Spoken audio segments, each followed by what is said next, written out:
Praise the lord. అతి శ్రేష్టమైన యేసుక్రీస్తు నామములో మీ అందరికీ ఉదయకాలపు శుభాలు తెలియజేయుచున్నాను. ఈరోజు దేవుడు మనకు అనుగ్రహిస్తున్న అతి శ్రేష్టమైన వాగ్దానము కీర్తనలు 34వ అధ్యాయము 18వ వచనాన్ని చదువుకుందాము. నలిగిన మనసు గలవారిని ఆయన రక్షించును. దేవునికి ఇష్టమైంది విరిగి నలిగిన హృదయం.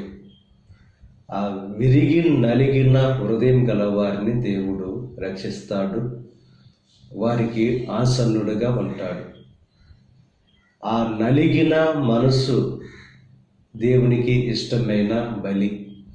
ఆ విరిగి నలిగిన హృదయాన్ని దేవుడు అలక్ష్యము చేయడు.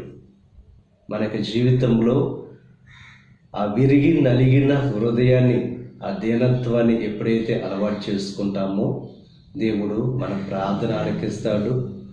మన పట్ల దేవుని యొక్క ప్రేమ మెండుగా కురమరింపచేస్తాడు.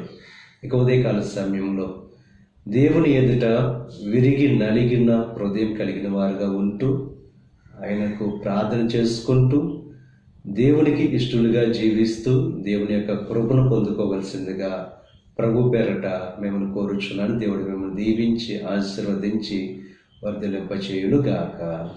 ఆమేన్. ప్రార్థన చేసుకుందాం. పరిశుద్ధుడా, మహోన్నతుడా, కృప కలిగిన దేవ, ఈ ఉదయకాల సమయంలో అనుగ్రహించిన అతి శ్రేష్టమైన వాగ్దానాన్ని బట్టి మీకు స్తుతులు చెల్లిస్తున్నాం.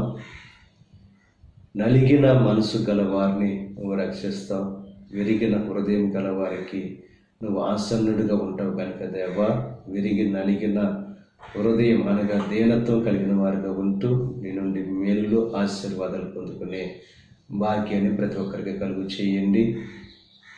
ఈ ప్రార్థనలో ఏకీవిస్తున్న ప్రతి ఒక్కరిని దీవించండి, ఆశీర్వదించండి. ఈరోజు తలపెట్టిన ప్రతి కార్యం సఫలం చేయండి.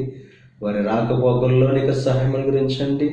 ఈ దిన ఆశీర్వాదాలు ప్రతి ఒక్కరి మీద మెండుగా కురమరింపచేసి నీ దీవులతో నింపి నడిపించమని యేసుక్రీస్తు నామం పేరట వేడుకొనుచున్నాం తండ్రి. ఆమేన్. తండ్రి, కుమార, పరిశుద్ధాత్మ త్రియేక దేవుని యొక్క కృప సదాకాలం మనకు తోడై ఉండి దేవుని యొక్క దీవెనలు ఆశీర్వాదాలతో నింపి నడిపించును గాక. ఆమేన్.